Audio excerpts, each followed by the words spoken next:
of the things we want to know more about the resources, in other words, that are available. I believe there's kind of a slope, velocity. There's also some stuff with like the longevity. How can your company help with that? And Sure.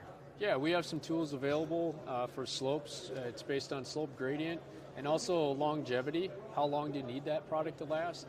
So when we talk about some native seeds, for example, you need a product that's going to be there for the duration of that germination period. So sometimes you're going to need up to 3 years of protection. You're not going to get that with all products. So the basic cross-reference is going to take a look at the conditions you need and match it up with the performance you need and the durability or the lasting capabilities of the product. For example, with the Excelsior product, we can add more fiber to it, and because of its ability to expand and contract, it opens up to the seeds. We can still get that sun down to the seed bed and get germination.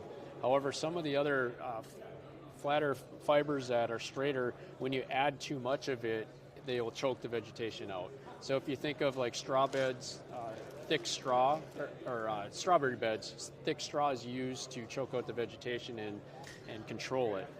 That doesn't happen in the case of Excelsior. We can add more to make the matrix last longer so you get a longer functional life.